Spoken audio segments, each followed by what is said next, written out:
Hello guys, and welcome back to my channel. This is an update for the 2009 Audi A4 2.0 turbo front wheel drive. This had a seized engine. As I showed before, I fixed or I replaced the water pump shaft that goes in this side and the harmonic balancer that goes in this side. That's the only thing I replaced. 2 items, that's it. Everything is still the same. The car has been maintained except that issue, so a lot of stuff I can see that they're still good. So this is an update. I am in the final stage of putting together this engine. There is no spark plugs here, and I'm gonna keep it that way till I crank it for about 10 seconds. Okay, so I'm just gonna go quickly over some tips that I find really helpful for you guys. So for example, I'm just gonna go to the most important one. If you want to install this fuel pump and fuel pump housing, if you want to install it back, the best way is to separate this fuel pump, separate it from this housing, so that you can, I'm talking about this piece here, this one. Okay, when you install this piece alone, it takes 3 bolts, and also it has a gasket. You're supposed to put a little bit of RTV, just a little bit, tiny bit of you know, on both sides of the gasket. That's just the way I do it. You can follow the manufacturer manual and see how it's done also.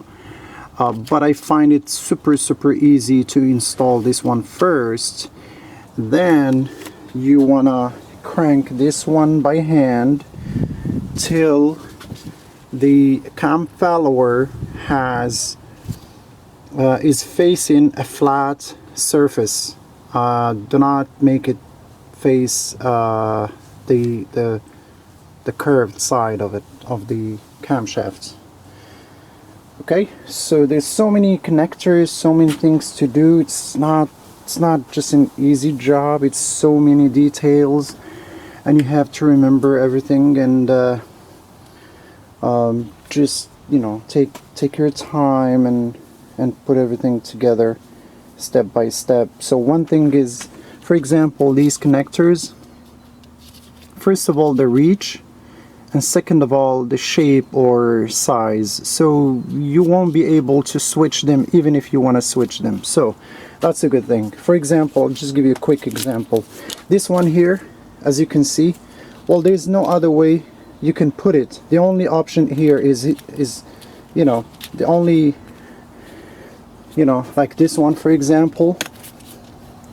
This one for example, it's right here and it reaches here. This one, it reaches here, and it fits only on one side. So everything, you know, and so I put everything. Now I'm about to, as you can see, I can crank the engine. You know, I put the same serpentine belt, and one trick is to, let me see,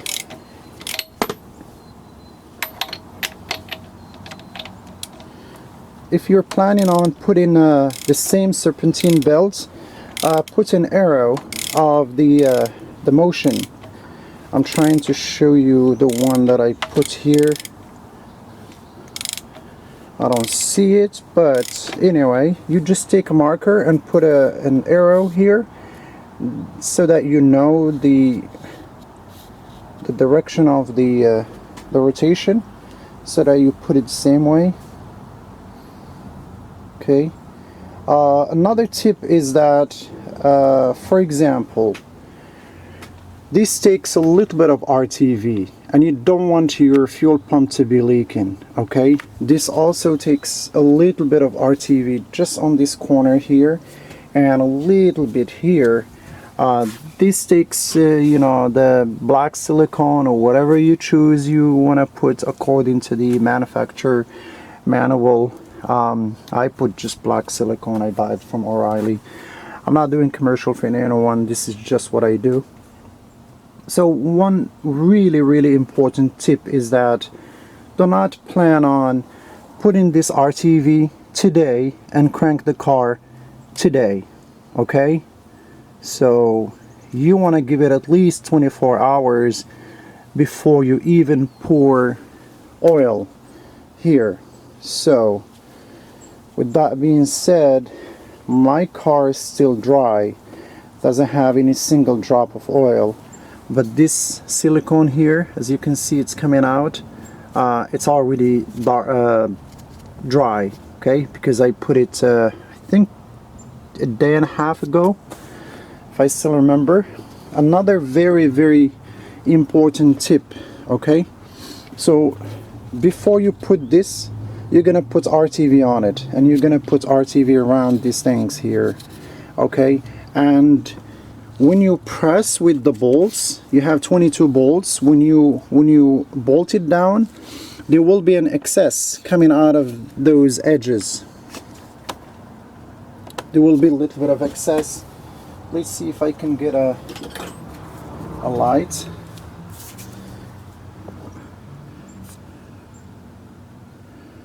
You can see inside, okay. So what I do, I use either my finger or use a cloth and just clean it immediately after I install this. I clean the excess from here, from here, from here, and from here.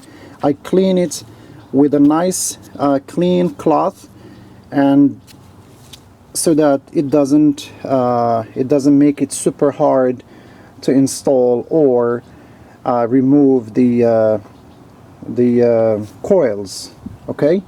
Also, when you install this one, the cylinder head cover, when you install it, there will be a little bit of excess on this side, okay, on the outer side. And what happens if you wait till the next day and you install the fuel pump housing, that silicone excess is already dry, and that will create a gap, very big gap, that you won't see it first time, but it will be leaking. So the first thing you want to do, if when you install this one, you want to clean, as I said, you want to clean these holes from the inside, and also you want to clean the back of your engine, where this fuel pump housing and the cylinder head meet. You want to clean that from the excess, okay. Few more tips. Oh, another tip, if you're not sure whether your valves are properly seated, and if you're not sure whether some of them are bent or not, you know, and you want to verify, okay, one very good technique you can do, and it's simple, easy, because you're going to be tearing down this engine. So here's what you do. When you remove the cylinder head cover, and you remove the timing chain, and you remove the cams, so the moment you remove the cams, there will be no pressure on the valves, so all the valves will go up and will seal their seats, will seal them completely. If you remove this one, you can pour let's say DW4 liquid there and give it some time and see if it's gone or it's still the same. You can also, the next day, the next 3 days, whatever, you can see which one is losing more. and that is the one that is not properly seated. But if all of them stay up to a week, 10 days more, that liquid stays there, that means you have perfectly seated valves, and there is no need for you to do a valve job or remove this one or whatever, you know, the cylinder head. Okay, it's actually scenario by scenario. It depends on what's the problem with your car. My car didn't have a jump chain. It had seized, I would say, these two shafts, so the valves were good. I just extra measure to double check and see if they're properly seated, you know, because if they're not properly seated, and I'm already removing a lot of stuff, so I might as well just remove the cylinder head and put a new gasket and do all that. But for me, I had to do that technique to be sure. Okay, so now what I need to do, I'm gonna put this one back.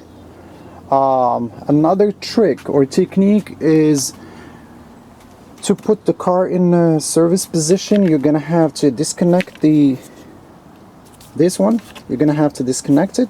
This what opens the hood.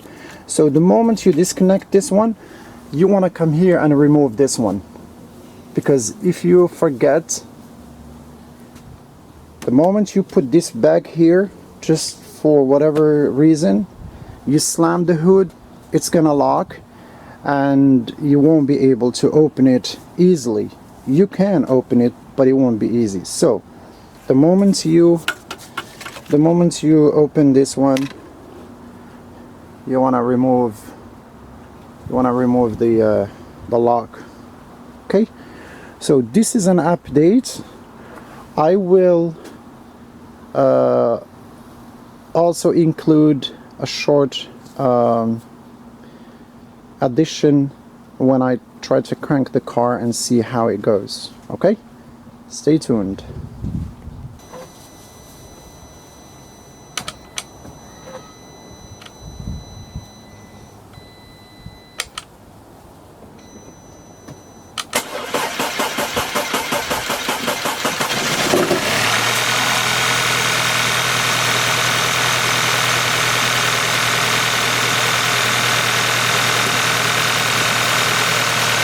Well, hello guys. I mean, the car is starting.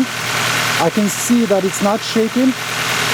So now what I need to do, I need to shut down the engine. Just for safety precautions, I have to shut it down. Maybe or not, I don't know. I'm just super happy. I don't know what to do. You guys tell me what to do in the comments below. What should I do now? Shall I just go and shut it down? Yes, I will.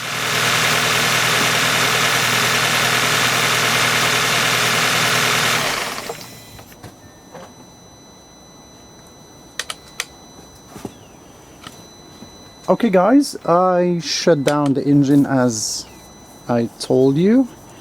Now what I need to do, just kind of like do some tweaking and, you know, make sure that everything is good, and you know, but here you go. A seized engine can run. Never give up. Do not assume what other people tell you. Do your own research and go for it. Go for the big kill. Go for the big job. Don't be afraid. Be brave. There's nothing you're gonna damage. You can't damage an engine that is already damaged. Use it as an experiment to learn from it. You can either learn something or learn and be successful. Either way, you're not losing anything. Thank you so much for watching. Please stay tuned for more projects and more smart DIY jobs. Thank you guys for watching.